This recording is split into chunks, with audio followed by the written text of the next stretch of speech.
जब भी हम पूजा अर्चना करते हैं या साधना करते हैं, किससे करते हैं?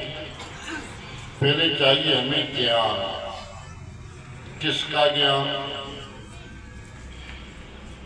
पहली बात तो ये है कि हमें ये जानकारी होनी चाहिए कि मुझे जो मनुष्य का जीवन मिला है इसका मुख्य उद्देश्य क्या है। किसका ज्ञान?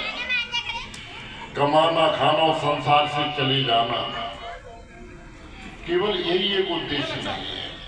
अगर यही उद्देश्य होता तो ये कथा भागवत पांडाल वगैरह लगना सब बंद हो जाते, जो पशुओं पक्षियों की तरह जीवन जीते हुए चले जाते हैं। हमारे समाज में इन मानव समाज, इस मानव समाज में ऐसे महापुरुष आए जिनके आज न रहते हुए उनके शरीर नहीं रहे, लेकिन उनके शरीरों की पूजा करते हैं, लेकिन उनके बताए मार्ग पर भी चलना सीख ले। कोई भी महापुरुष हुआ हो, मुझे उन्होंने केवल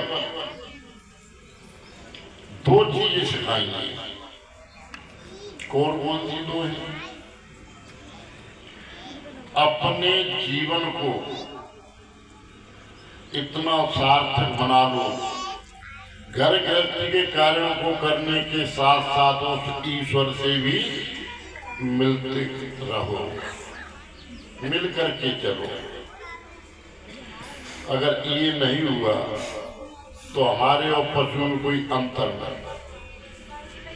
दूसरी बात ये है कि हम उस ईश्वर को भी तो जाने, वो ईश्वर है क्या, जिसकी हम साधना करें, उससे मिलें और मिलने पर अनुभव कैसा हो, ये भी मुझे जानकारी करनी होगी। वो ईश्वर क्या है?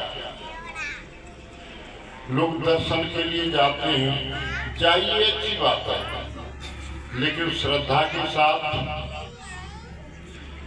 और श्रद्धा के साथ साथ हृदय में भक्ति का भाव भी होना चाहिए, ज्ञान भी होना चाहिए कि जो हम कार्य कर रहे हैं, जो हम जा रहे हैं, जो हम दर्शन कर रहे हैं या पूजा पाठ कर रहे हैं, भजन साधना कर रहे हैं, जो कुछ भी कर रहे हैं, वो लोग करते हैं, ये हम क्यों कर रहे हैं? अपने मन कल्पित विचारों से कर रहे हैं या महापुरुषों के बताए हुए मार्ग के द्वारा कर रहे हैं? लेकिन एक ध्यान रहे, आज की दुनिया में जो अशांति है, जो दुख है, जो कष्टों से जूझ रहे हैं, उनमें मैं एक बात बताई देता हूं कि जो प्रेत योनि है, ये किस योनि में से निकल करके बनी है, नहीं बता पाए। प्रेत योनि किस योनि से है? अरे प्रेत योनि को जानते होंगे सभी लोग, जिनको भूत आदि कहते हैं ना। अगर किसी भी भक्त पर तो नहीं खेलेगा, ये तो बात पक्की है, जो भक्त होगा उस पर नहीं खेलेगा।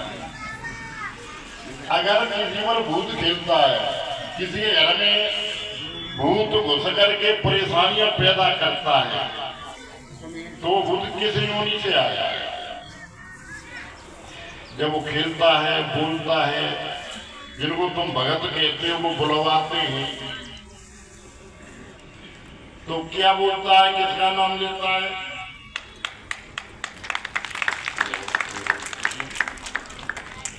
तो किसका नाम लेता है? क्या भैंस योनि से है कि गाय योनि से है कि बैल योनि से है या कुत्ता योनि से? किससे? जब भी बताएगा तो मानव योनि का ही नाम लेगा। ये कौन है कि मैं फला हूं? किसका? कभी जानवरों का या पक्षियों का, कीड़े मकोड़े का नाम लिया? किसी भी प्रेत योनि में किसी का नाम नहीं लिया होगा जाति का, केवल नाम लिया तो मानव से ही लिया है कि मैं मानव जाति से ही आया हूं। इतनी तीर्थ यात्राएं, पूजा पाठ, भंडारे, दान सब कुछ होने के बाद भी ये चीज हमारा साथ को नहीं छोड़ रही है। इस पर कभी विचार किया? वो ये मानव में ही बनती है, अन्य जातियों से नहीं आती है।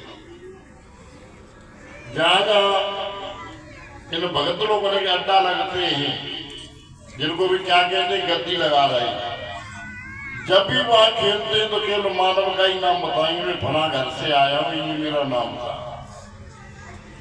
लेकिन किसी जानवर, पशु पक्षी, कीड़े मकोड़े घर से नहीं बताएंगे। क्यों? उनको एक ही अधिकार मिला था ईश्वर की तरफ से, और मानव को 2 अधिकार मिले थे। लेकिन वो मानव अपने अधिकारों को भूल रहा है। उनका दंड देने के लिए, उन्हें सचेत करने के लिए कि अगर तुम ईश्वर से नहीं मिलोगे तो हमसे मिलोगे, तुम्हें मिलना है। ये उनका लक्ष्य है। अगर हम पहले ही ईश्वर से मिल जाएं तो ये जो नेगेटिव पावर होती है, जिसको नेगेटिव पावर है अनावश्यक शक्ति, यानी प्रेत योनि, भूत योनि, जिस घर में ईश्वर की भक्ति होती हो, नाम की चर्चा होती हो, नाम का स्मरण होता हो, उस घर में प्रवेश नहीं करेगा। देखिए हम वहां से क्यों हट रहे हैं, क्यों भाग रहे हैं? या जिन लोगों की शरीर रहते हुए, जिन्होंने इस नाम का स्मरण करते हुए अपने को सिद्ध बना लिया था, जैसे हनुमान जी थे, किसके द्वारा सिद्ध हुए? ज्ञान के द्वारा और सेवा के द्वारा। तो आज भी उनके उस स्थान पर जहां पर उनका मंदिर बना, जहां उनकी मूर्तियां लगी, जहां पर उनके नाम का आज भी डंका बजता है, वह ये आत्माएं, जो प्रेत आत्माएं हैं, वह जाने से डरती है। क्यों? तो शक्ति को भी इतना पवित्र कर दिया है कि वह इनको भय लगता है, और ये चीजें अपवित्र स्थान पर रहती है। अपवित्र कौन होता है? जो ज्ञान की बात कर रहे हैं कि नहीं ज्ञानेन सदृशम पवित्र में विद्यते, जो ज्ञान के द्वारा पवित्र किया जाता है। क्यों? ज्ञान के अतिरिक्त कोई दूसरा साधन नहीं है पवित्र करने वाला। इसलिए नहीं ज्ञानेन सदृशम पवित्र में विद्यते, कोई दूसरा स्वयं योग संसिद्ध आत्मने आत्म कारण बिंदती। और वहां कहा है कि ज्ञान एक ऐसा मंत्र है या ऐसी शक्ति है जिसकी ज्ञान नाम है, ईश्वर के नाम का ज्ञान है। वो ऐसी शक्ति है कि मुझे इतना पवित्र कर दे, इस शरीर को भी पवित्र, मन को भी पवित्र, बुद्धि को भी पवित्र, इतना पवित्र कर देगी कि जो अनावश्यक शक्ति हमारे पास नहीं आ सकती। और जहां अपवित्रता है वहां वो घेरा लगाती है। अपवित्रता क्या है? जो इसके ठीक विरोध में है। और जो 2 अधिकार वाली बात मैंने कही है, पहला अधिकार मानव को नवीन कर्म करने का, कि मानव का जीवन मिला है, हम जो चाहें वैसे कर्म कर सकते हैं। नए कर्म करने का अधिकार, भक्ति करना चाहें, दान देना चाहें, अच्छा भोजन करना चाहें, जो भी हम करना चाहें, अधिकार है। आप लोग सत्संग सुनने के लिए आए हुए हैं, पशु पक्षी कीड़े मकोड़े कहीं सत्संग नहीं सुन सकते, उन्हें मालूम ही नहीं कि अधिकार ही नहीं उनके पास इतना ज्ञान हो जाए। लेकिन मानव को दूसरा अधिकार पिछले किए हुए कर्मों का फल भोगने का। हम जैसा भी करके आए उनका फल मुझे भोगना पड़ेगा। हम बच नहीं सकते उसके बिना फल के भोगे। जैसा कि वो अच्छा हुआ या बुरा हुआ, कि हम अपने दोनों अधिकार जब सुरक्षित कर लेंगे तो उस आत्मा से, यानी उस शरीर से, उस व्यक्ति से पवित्र कोई दूसरा नहीं है। जब पवित्रता तुम्हारे अंदर आ जाएगी तो कहते हैं तत् स्वयं योग संसिद्ध। जो तत् स्वयं वो है व्यक्ति, स्वयं किसी दूसरे से नहीं, अपने से, अपने शरीर से ही, अपनी आत्मा में ही उस परमात्मा को प्राप्त, रूपी शांति को प्राप्त कर लेता है। उसे संतुष्टि कब मिलती है? अब हम सुखी है, शांत है, जब उसका मन पवित्र होता है। ईश्वरी कृपा जब मन पर आ जाती है, लेकिन कब आती है? कृपा कितनी तरह की होती है।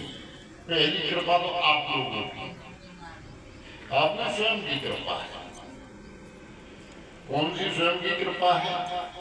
अगर स्वयं की कृपा जिन लोगों पर नहीं, वो यहाँ आ नहीं सकता है। धार्मिक स्थलों पर जा नहीं सकता, धार्मिक आयोजनों में जा नहीं सकता। उसके बाद इतने कार्य लगे होंगे, इतनी जिम्मेदारियों को उलझा होगा, ऐसी जगह पे नहीं आ सकता।